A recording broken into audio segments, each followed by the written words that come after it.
Just as in regular symbolic conversation, there are little flaws that happen that you can see that give you a hint of what's really going on with brains.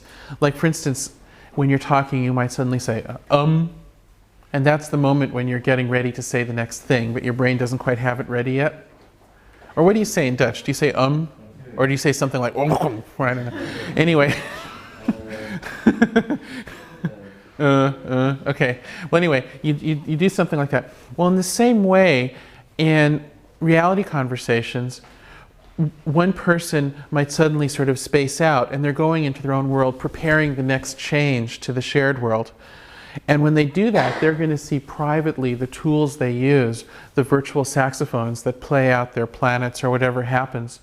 And the other people won't see that little private universe of things that they access in order to perform the next little stage in the shared dream. So that'll be the thing that's like, Now, what do you do when you go into your little spaced out moment to prepare the next stage in the reality conversation? The way I imagine it, first of all, you'll need to find objects. In virtual reality, instead of finding objects by their name or something, since we sort of have a bias against symbols here, you use your own memory to find objects. So there'll be this big set of virtual glasses that you pull on that are like the thing at the optometrist's office that you use to try out different lenses. And there'll be a big knob that throws you into the past, and you start going past, past, past, past, past. And then you'll have access to all of these bowls of every possible thing in the universe that's red or whatever else. And you'll be able to go through and you'll say, well, I'm going to go through my past when I was with this person, and through your own memories, you'll be able to find things. I knew that there was a pink hookah in the form of an earthworm somewhere. Ah, there it is. Get it out here. And I said, pink hookah. Okay.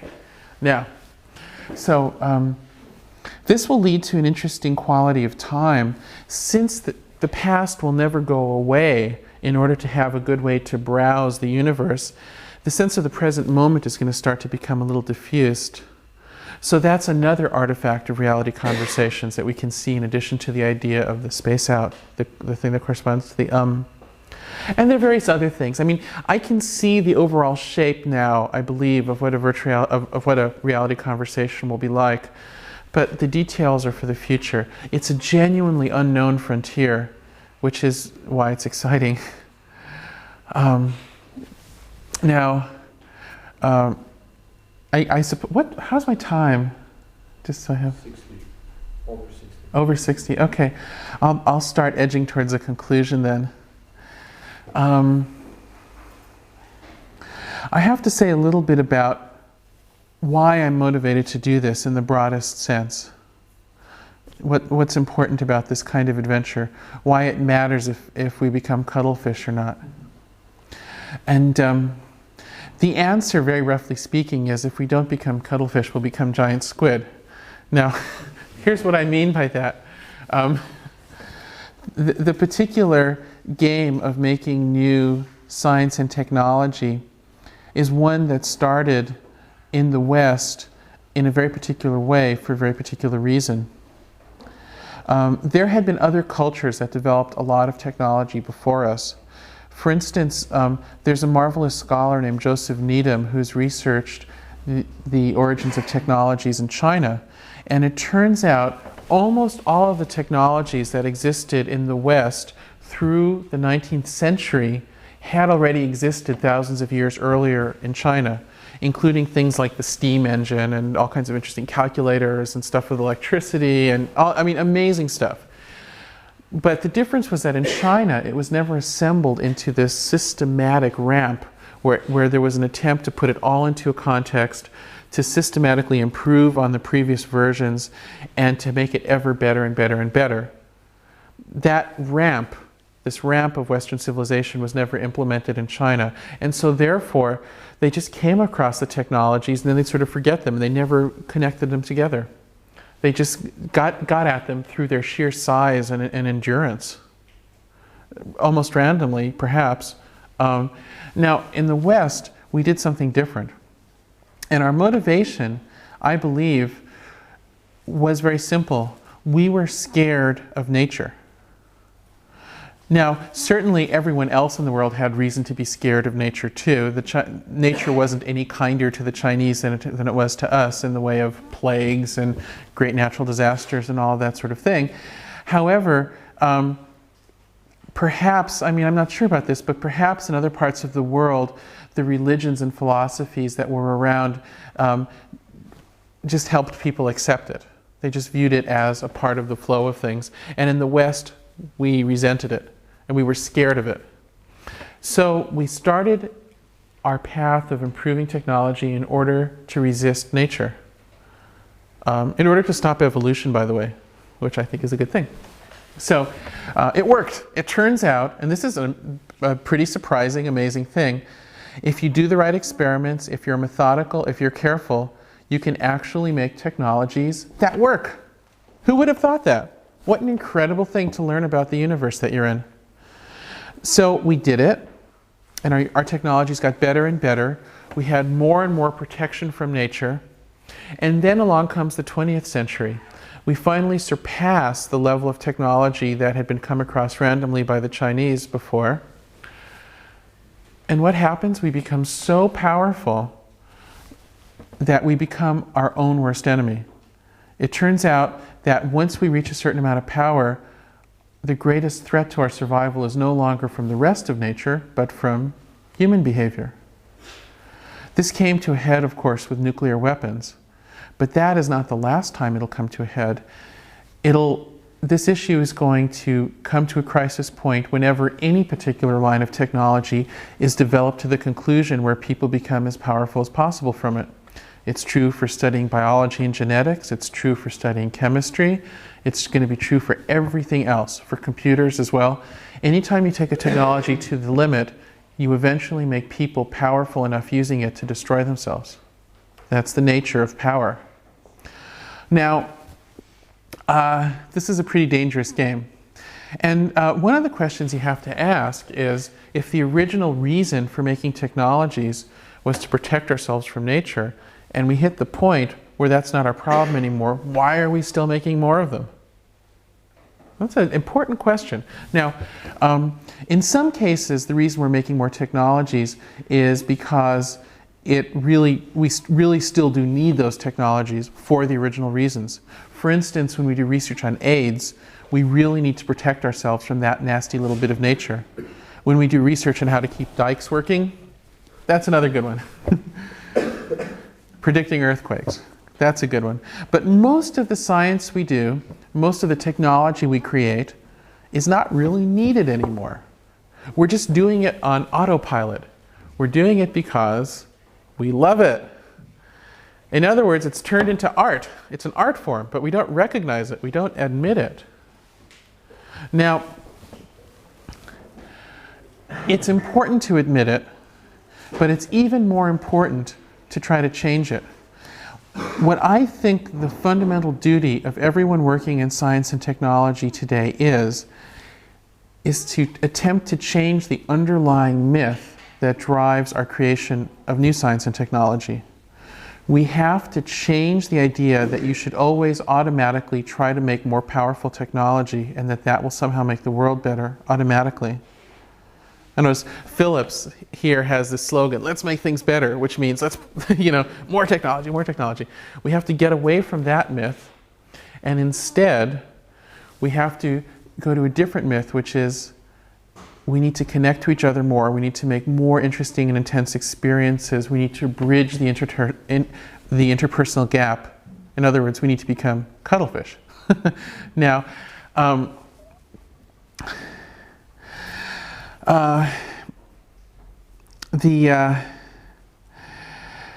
do you do this? Well, imagine you have a bunch of teenagers stuck in a house for summer between their semesters at school with nothing to do. They're probably going to get into trouble, right? You need to give them something to do, or they're going to go out and find something to do, and they're going to get into some kind of trouble. That's mankind with a lot of powerful technology. We don't have any agenda that makes sense except making more and more technology, so we're just going to get in trouble with it. What we really need to do is come up with really large-scale adventures, almost like recreations, that will keep us occupied. Now, post-symbolic communication, I think, will be great in that regard. Since it's made of pure experience, by definition, it's going to be intense as an experience. And if you work in this domain of experience instead of power, you can actually make much more interesting, fun technologies. I mean, virtual reality is kind of a cool thing because a lot of the people who are usually interested in power technologies, like big guns and fast cars and everything, are really into virtual reality, but it doesn't do anything. It's a pure experience technology. And that's the important shift. So if we work in the realm of experience, we can actually create more intensity, more joy, more pain as well, but that's part of intensity.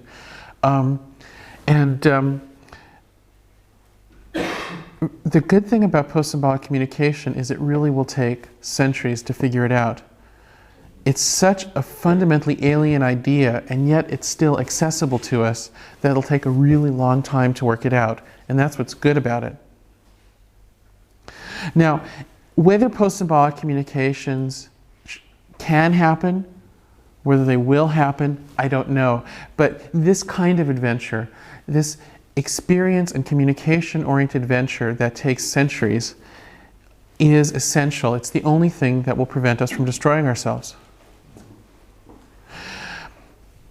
In the past, it was easy to wonder what the purpose of art was.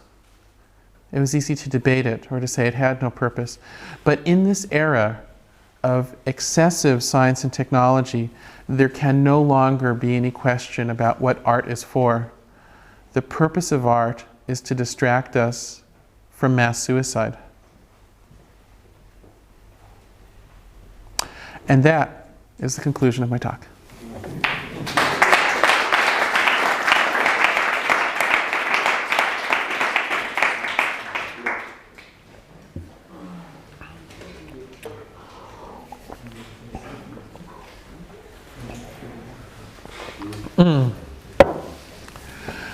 So Art, if you have any questions, I'm happy to take a few questions. None? Okay. Yeah. Have you worked with mentally ill people with virtual reality? Have I worked with mentally ill people? With virtual reality. I have not personally worked with mentally ill people with virtual reality, unless you count my venture capitalists from the old days. But they were French, so it's really a difficult piece of terminology to apply. There are people who do. In fact, there's already an annual conference on applications of virtual reality to things related to psychoanalysis and psychiatry. So there is a lot of work of that kind, and also work not with people who are mentally ill, but mentally different, with the autistic and so forth. There's a lot of work also with people who with diminished faculties, Alzheimer's and that sort of thing, to try to create memory cues and stimulation, and also a lot of work in rehabilitation, people who've suffered strokes, that sort of thing. So there are a lot of variations on that. Some of which are really, really interesting, and some of which are perhaps a little bit more motivated by wanting to work with the technology than a solid basis in applicability. But there's a lot. It doesn't help you to understand better the function of language, because these people can't talk or communicate as we can. So. Well, you know. That's an interesting question. I'm a principal in a research institute in the United States that's applying new methods to studying brain activation. And one of the other principals is a guy named Oliver Sacks, who you might be familiar with, who studies populations of people with very unusual mental conditions and writes about them very beautifully as well. But we're doing some work with some interesting populations of people to see if we can start to understand a bit better what's going on. I would say at this point there haven't been any real insights that have been provided by virtual reality, but I wouldn't be surprised if there are in the future. I think it's very possible. Any other questions? Yeah. I'd like to ask you about something you said about the unique nature of virtual reality. I think you said somewhere around the middle of your talk that it was the unique feature was the combination of the fluid world of imagination with an external relation to the external world. Mm-hmm. But I just wondered to what extent that's different from groups of performing artists which have a strong interaction within the group and also strongly interacting with the public. Oh, well, they have it, but they're doing it through the medium of symbols. So, of course, and I tried to mention some other examples too. There's language, there's music. There are all of these things that achieve commonality. Obviously, we don't just bump into each other in the dark. We are communicating. But we're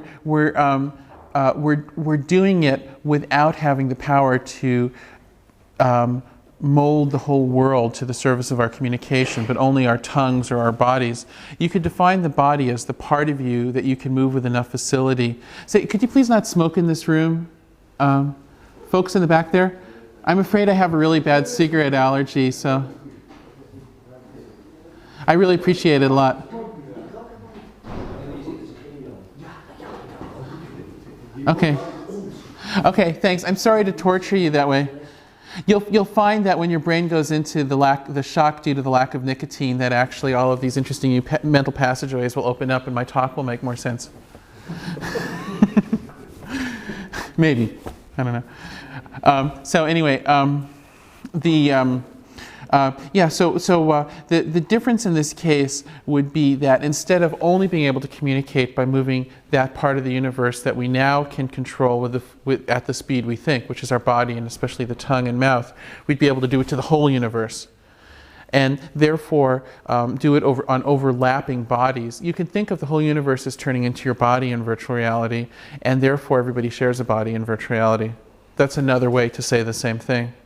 In fact, actually, a wonderful little exercise to try in this regard that illustrates this point is to trade eyes with somebody.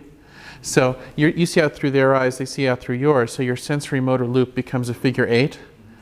And it's a little hard to coordinate, but it's extremely romantic, and it's a very unusual sensation. And that, I think, illustrates well the boundary between what can happen now and what might happen in the future. So you said, Yeah. okay, we need art to keep us away from suicide. And I would expect that your conclusion would be like the ultimate art form is that pre-symbolic sex the cuttlefish are having. I mean, you said it's so interesting to look at it, you didn't tell about it. Seems like the ultimate form. Well, you know, I want to let them keep some secrets. The question is, why didn't I really describe what the cuttlefish do during sex exactly? Actually, I don't know how to, and I think that's the point. It's beyond the capability of words to describe, period. That's why they inspire me so much. They already can see over the edge into another mode of communication that we can only imagine now. There's no video material.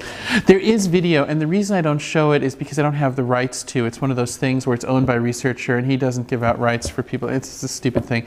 Someday I'll work out a way to be able to show some video of this stuff. It's all very new research, and the people who have these... See, what happened is somebody went and actually got some cuttlefish eggs in Palau and then raised them in a laboratory. And so now there are some scientists who are wonderful people, but they're very jealously guarding their research, you know, because they'll be famous for it and everything. So it's kind of hard to just get videos and show them. So that's the problem. Yeah. We have an experiment going on about sharing virtual reality with animals or other species. Oh yeah, so the question is about sharing virtuality with animals, cross-species virtuality communication. I can tell you a few good stories about that.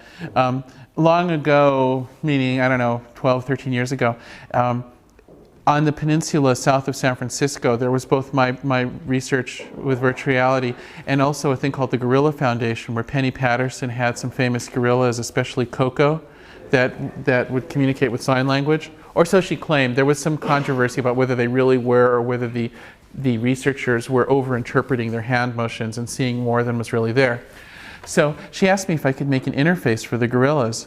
A virtual reality sort of interface where, first of all, the gloves could capture their hand motions so we could definitively say what was going on, and then see if they could interact with things. So we built a glove for a gorilla.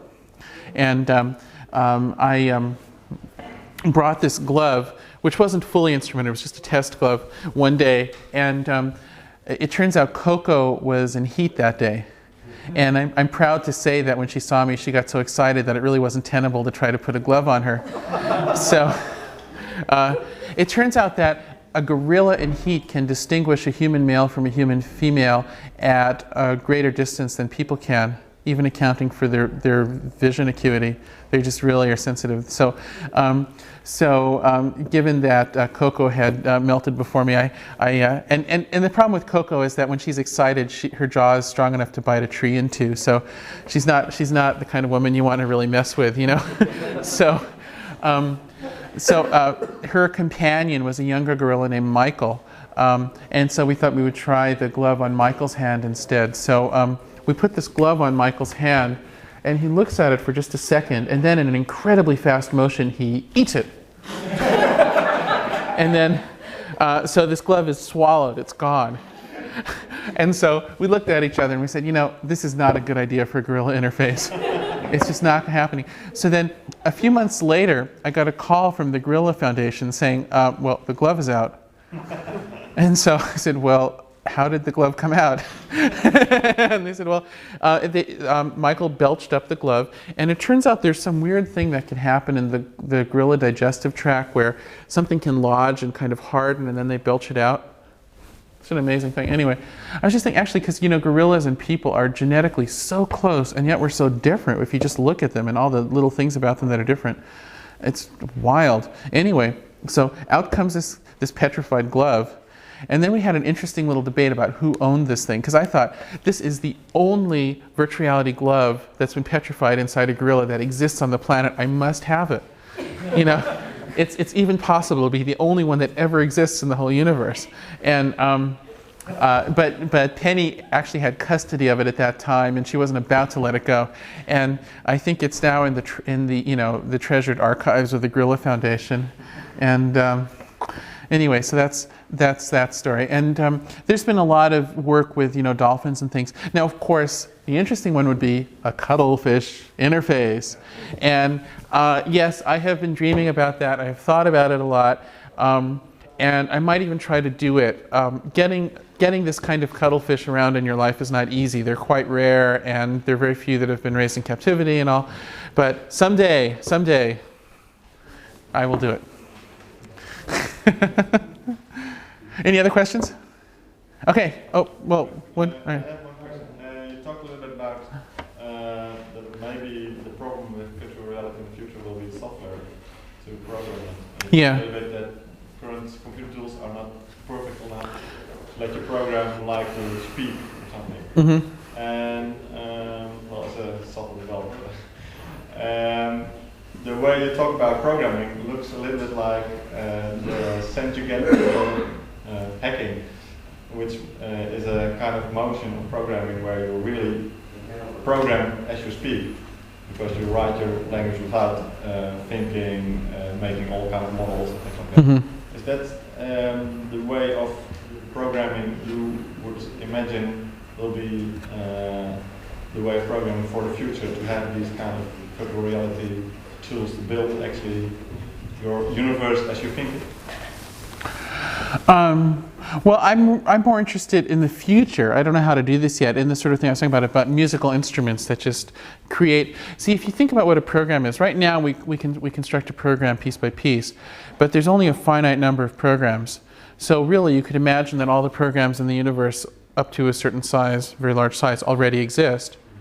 Just like, in evolution, you could imagine all the creatures already exist, and evolution is just choosing from them, that they're all lined up in this imaginary museum in the sky, Plato's, zoo, and and you're just browsing through it and finding possible creatures. The same thing is true for programs.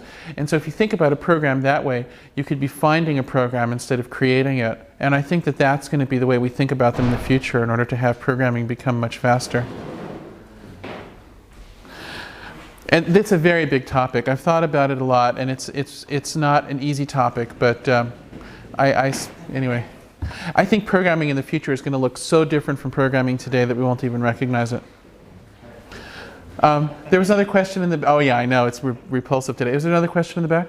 Yeah, I had a question as to building a virtual reality scenario for future hypothesis. What is the ability to manipulate instinctive behavior through the educational process, familiarity with virtual reality as time goes on in future generations? You know, I have to make a confession. I have this thing that happens where when I'm around cigarette smoke, I start to blank out a little bit, and there's some coming in from the other room, and I'm starting to lose it a little bit. I'm so sorry.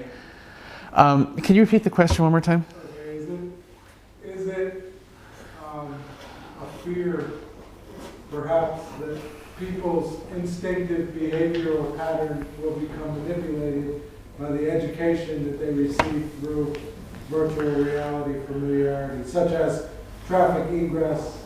You know, as we walk down. Oh, in other words, like like people will accidentally walk off the tops of buildings because they're used to flying in virtual reality, that sort of thing. Exactly. Nah. You know when they're going to bump into somebody. You know, Because reality's not going anywhere. You know, I mean, this is like worrying that just because people read mystery novels, they're going to turn paranoid, or because, I mean, people are smart enough to tell the difference between different media, and especially virtual reality, it's really different, and it's so different. I think it just opens a completely different chapter in your brain. It's not.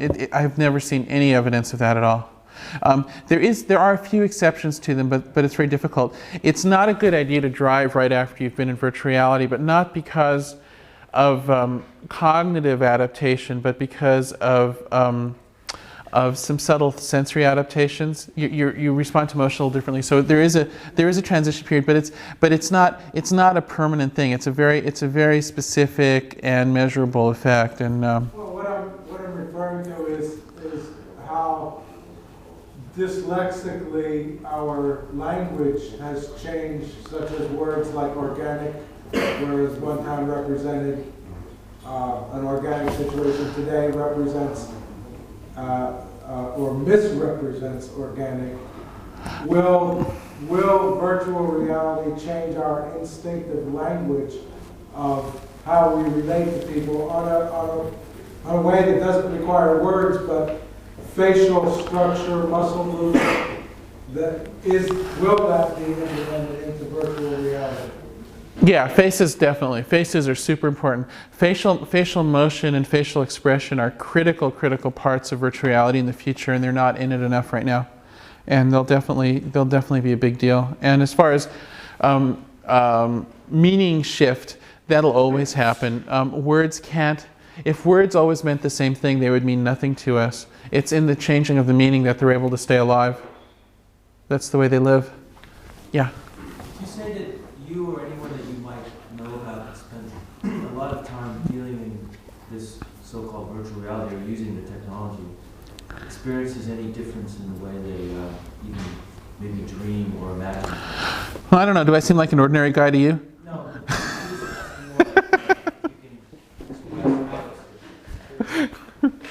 There's a subject you haven't really touched, and that's your opinion about the information highway, how does it influence... Okay, well, let me just answer his question briefly.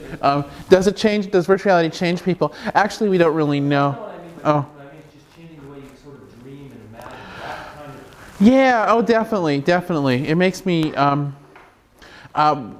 boy, it's a long topic to get into. There's a very interesting relationship between lucid dreaming and virtual reality, and learning to lucid dream, which is something you can learn to do, is one good way to think about how reality conversations might feel in the future. Sure. So I can say that. That's a whole long thing. And then information superhighway. Oh God, Luke. I mean, that's a whole other thing. Now, I mean, I've been talking about centuries in the future in the grand scheme of humanity and survival, and now we're going to talk about this particular thing. What I can say is that You've been quite outspoken on the net on the subject. Oh yeah. Well, there's a lot of things I'm outspoken about. Let's see. Yeah, you haven't heard me. Sometimes I get into a mode where I criticize things. I haven't been doing that tonight, but the net. What can I say about it? Agents. Yeah, that's another thing. I could talk about that. Do you really want? I mean, this is going to take a long time. Do you all want to hear more stuff? Can we open a door somewhere to clear out some of the? Okay. Problems, people are going outside to smoke. Okay, thanks. I'm sorry about that. I'm really sorry about the cigarette thing. I think Amsterdam would be like a paradise for me if it wasn't for this, because I really love it so much, but I have this chemical problem here. It's also, just for your interest, perhaps, I'm not allergic to tobacco. It's some additive in commercial cigarettes, and I bet whatever it is isn't any good for you either. So if people just smoke pipes or roll their own cigarettes with tobacco, I don't have a problem. But it's something, especially Marlboros and some of the American cigarettes, just, woof, I don't know what it is. Some really bad thing. It just really does something to my brain I don't like. Anyway, okay. This is a lot, like this is a whole other talk. Very briefly,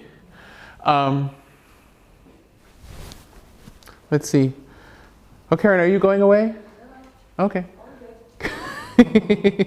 Since I'm driving people away with this.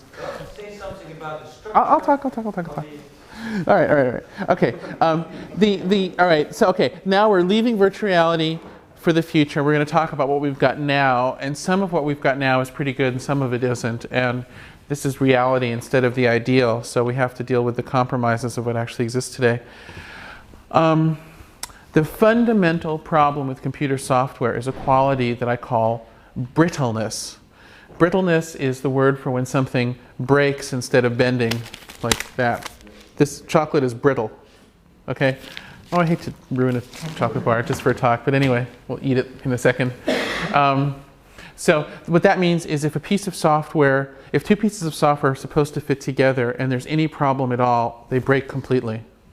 Now, computer science is fundamentally the science of trying to reduce brittleness.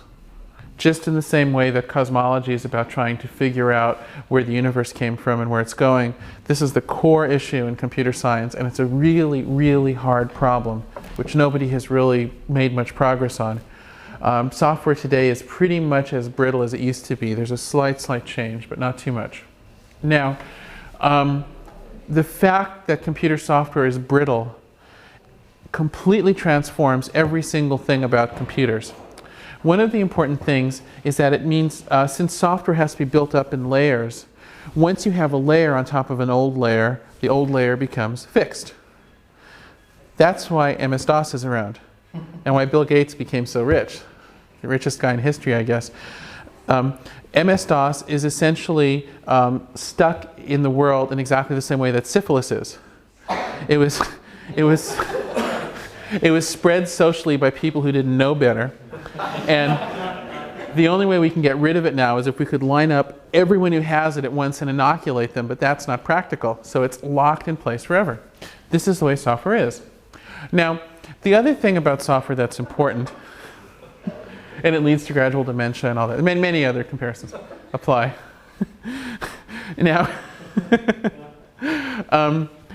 there's another quality of software that is also important, which is that software can never be a neutral tool. Software has culture written into it. Okay? So I'll give you an example from music, which might be kind of extreme.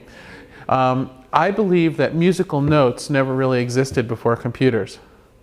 Now, what do I mean by that? It means that in the old days before computers, people played music and they wrote notes, but the relationship between the note and the music was subject to interpretation. Different musicians playing the same notes would come up with different ways of playing them. They'd be connected in different ways, so they'd phrase in different ways. There'd actually be a different number of notes that would result in each performance. When composers were writing down music, if the same composers heard the same music, they might write down different notes. They're subject to interpretation. They're related systems, but they're not the same. Now, as soon as we get into the age of computers, in order to make a computer program that helps you make music, you have to actually embed the idea of what the music is into the program or it can't work. So in the musical world, we have a thing called MIDI, which has become the universal standard for talking about notes. And in the MIDI, every single synthesizer you buy has a plug on the back for MIDI, and every computer program you can buy that has to do with music talks in terms of MIDI. It's the standard, like MS-DOS. And the MIDI idea of a note is very specific. It has a beginning, it has an end. It's a very simplistic idea that can work a little bit for keyboards, but it's terrible for things like flutes or violins. But that is what a note is. And the difference between this kind of note and the old kind of note is that this one is mandatory. If you use software that has MIDI in it, you are using the kind of note that MIDI defines, period. And we've never had a mandatory idea of what a note is before. So software not only captures culture, but it makes it mandatory in a literal way that it wasn't before. Now, the combination of the fact that software can be solidified in place and the fact that it solidifies culture in place together creates a rather scary situation, which I like to call karma vertigo, which means when you realize how much karma we're having during this 20-year period when the internet is coming about, you get vertigo. Okay? Now, some examples of that are found in the areas of politics. If governments are able to get some kind of chip in place that violates people's privacy, such as this Clipper chip proposal in the United States was attempting to do, where the US government would have been able to read everyone's emails essentially, then that'll be stuck in place forever. And likewise, the various other proposals going on with the, I don't know if you follow all this stuff, but the V chip and the PICS proposal and all of these other things. What's happening gradually is that aspects of human society that used to be described in writing and laws, which were subject to interpretation, are being transferred to software where they're not subject to interpretation, where they become facts. What's happening right now during the first 20 years or so of the internet age is that we are writing the Constitution for future generations, for their government, but even more so for their culture. We are writing into place right now what a note will be. It's a very big deal. So the generation of people alive right now are having a more extraordinary influence on future generations than just about any other one for a long time has. It's an extraordinarily powerful time, and yet many people don't realize it. So, in this context, if we look at what we have so far in the internet, what's good and what's bad? Well, first of all, the underlying code of the internet, the TCP/IP protocol, has got to be counted as very good. In fact, a miracle. It embodies in software the very best idea about human community and human nature. It embodies in software a faith in other people, a faith in freedom, a belief in tolerance. All of these things are embodied in this program. And that's why the internet is the way it is. Now, the reason I call it a miracle is because the program is actually better than the people who wrote it realized when they wrote it. And so in this sense, I'm sorry to brag about America when I'm in Europe, because there are a lot of things wrong with America, but one thing that's interesting about America is that the American Constitution is a much better document than the people who wrote it.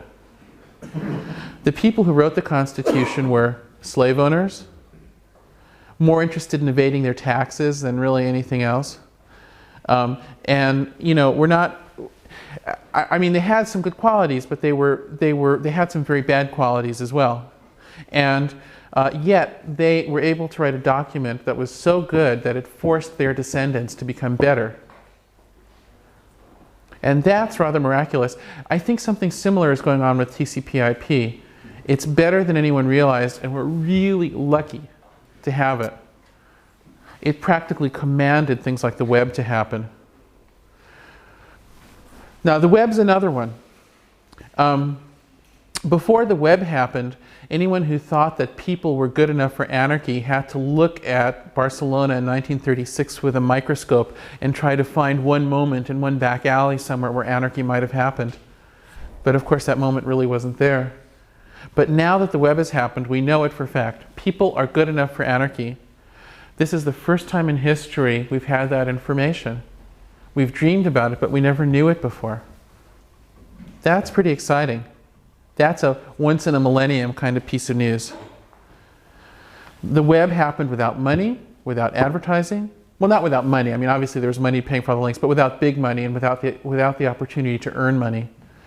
It happened without lines of authority, without a plan, without a need. It didn't happen out of desperation. It simply happened because millions of people wanted something and they decided to cooperate together happily and do it. That's never happened before. So these are the success stories. These are the good things. The bad things, I've mentioned a couple that I'm a little unhappy with. MS-DOS, MIDI, those are bad ones. VRML, I mentioned before, I'm afraid of failure. So, these things, when they get fixed in place, have an enormous influence on the future, both in terms of culture, politics. I think the most intimate relationships, just many, many aspects of life are being solidified into these things. It's all of us have to struggle to make them as good as possible, and all of us can have an effect. When you make interactive things, you're working in a temporary medium. It's a little bit like making paintings out of sand and the wind, and they get blown away. And the reason for that is what I talked about before of the software getting layered over. Any CD-ROM today that you build is going to be unreadable at some point in the fairly near future, almost certainly within your lifetime. Almost certainly within your lifetime, there'll be enough new layers that you just really won't be able to play an old CD-ROM anymore. It's going to disappear. Recently, a museum asked me to set up an old video game of mine from, I think, 17 years ago. It turns out I just couldn't assemble the things. It was impossible. It's gone. So any particular interactive thing you build goes away. And that goes for virtual reality as well, of course. However, if you can make an interactive thing that through inspiration or just force of will forces a change in the underlying strata of software, then you can have an impact that few artists or thinkers have been able to have in the past. So you all, if you're involved with this, have a duty to try to influence these things that are getting solidified for the better and to express the best ideals instead of the worst. So I mean, that's the primary thing I can say about the internet. I can certainly talk about a lot of other stuff. Particulars, how incredibly pathetic it is that Microsoft bought Web TV and that kind of stuff. But I won't, there's no reason to bother with that.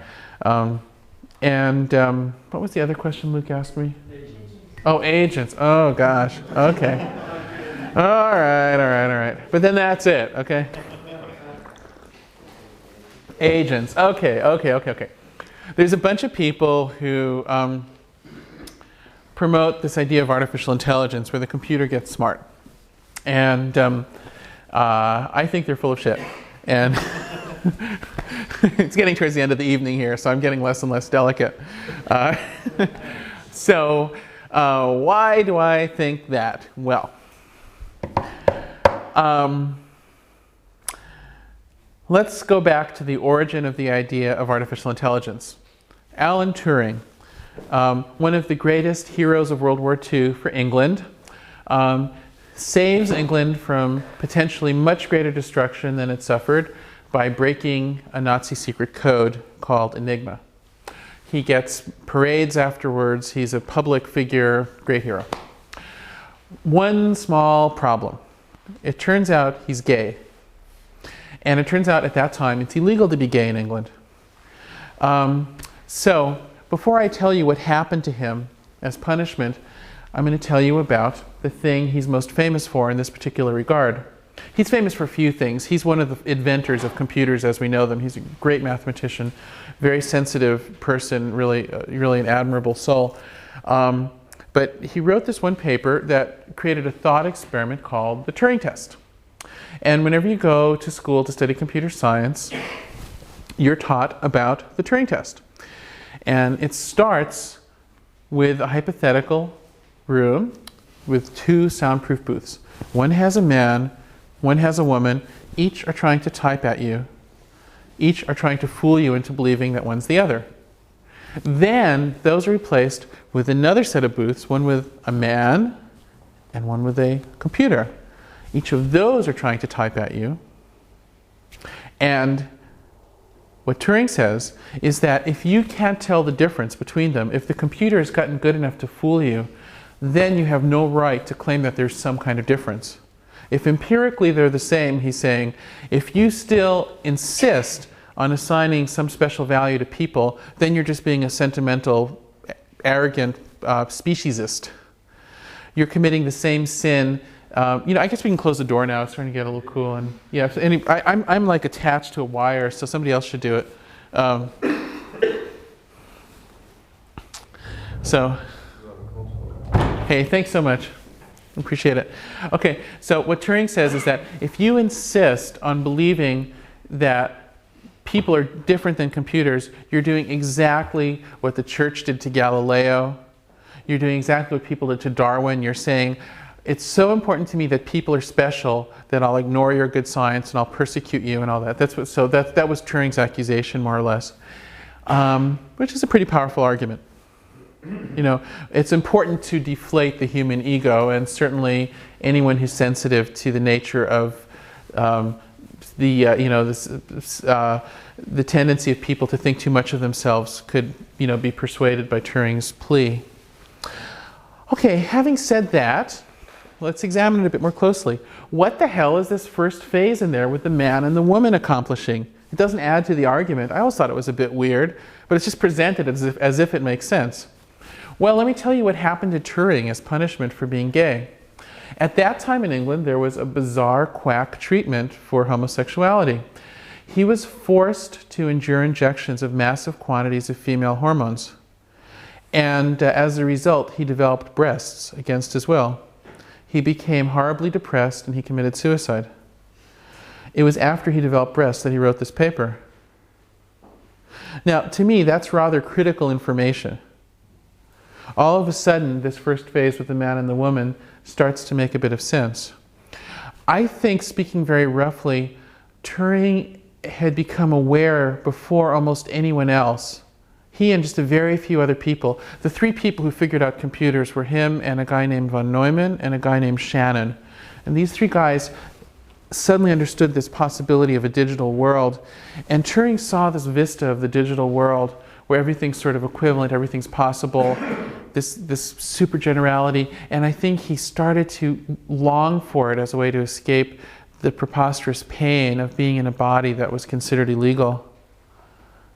And I think that that's more or less where this fantasy came from. Now, let's turn to the Turing test itself. What's wrong with it? How could I disagree with it? Well, it's really simple. If you can't tell the difference between the person in one booth and the computer in the other booth, Turing says, well, the computer's gotten smarter and that's why you can't tell the difference. Or the computer's become more human-like, whatever criteria it is that you would describe to... Well, there's another possibility, which is that the person's gotten stupider. You see, all the test does is it says, can you distinguish them? It doesn't actually tell you what's happened. So the computer might have stayed the same and the person might have become more computer-like and more dumb.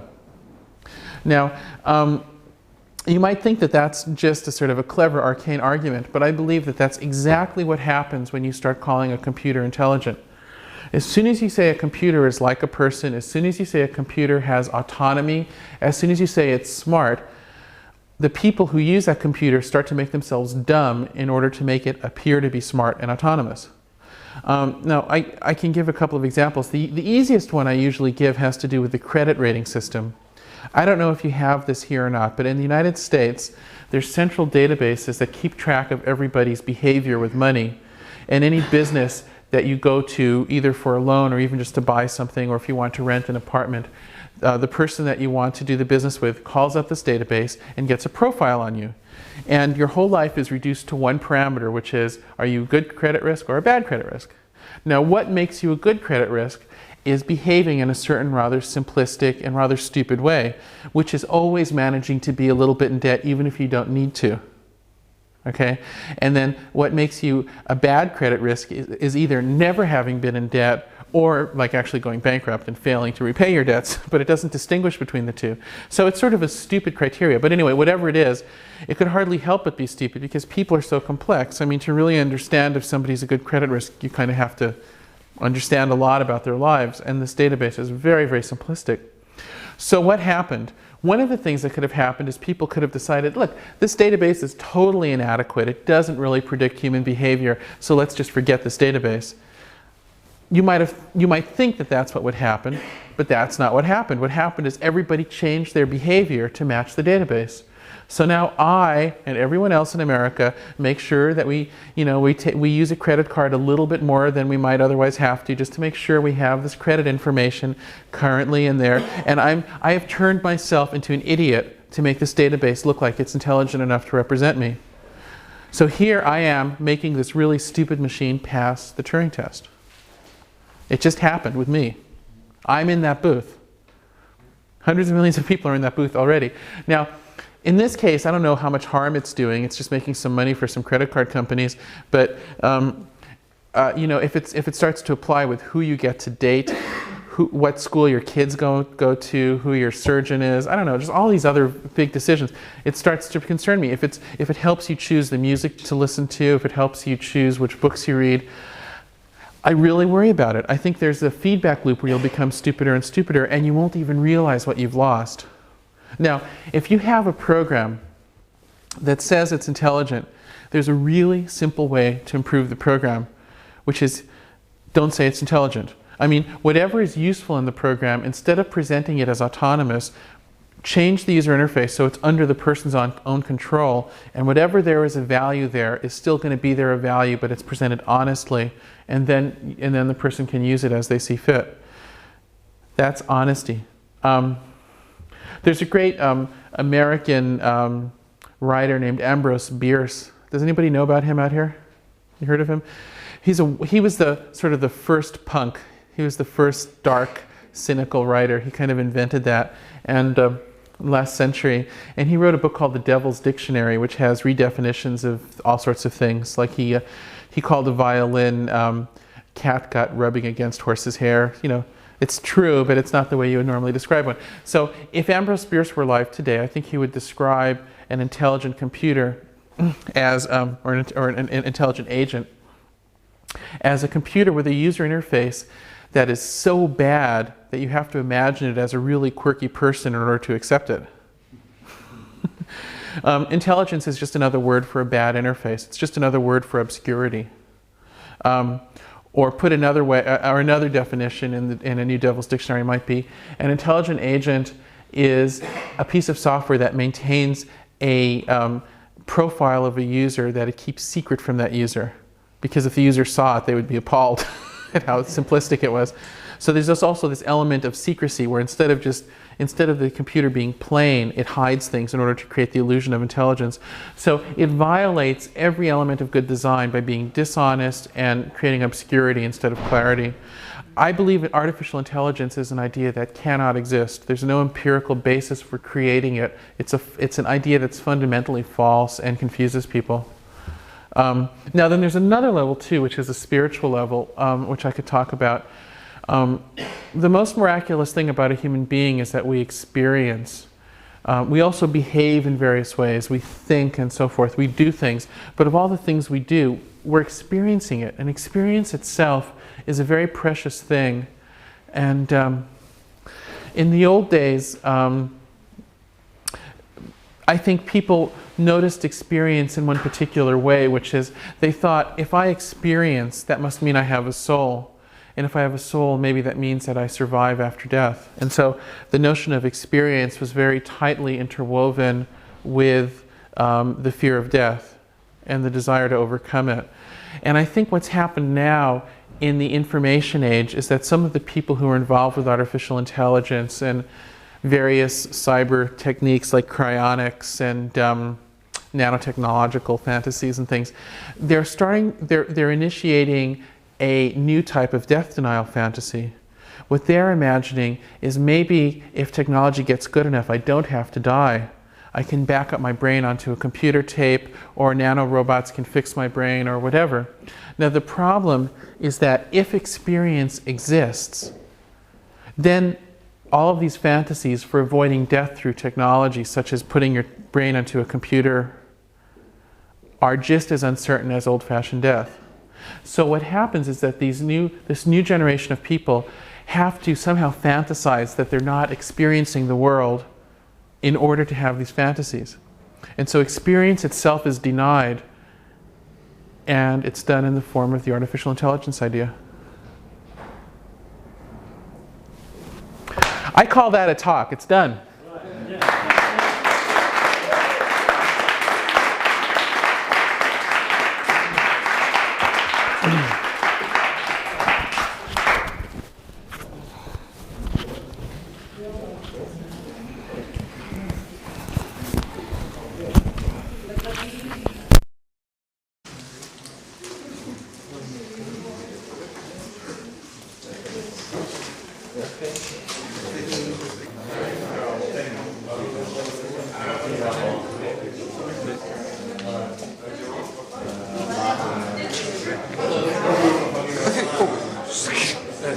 Excuse.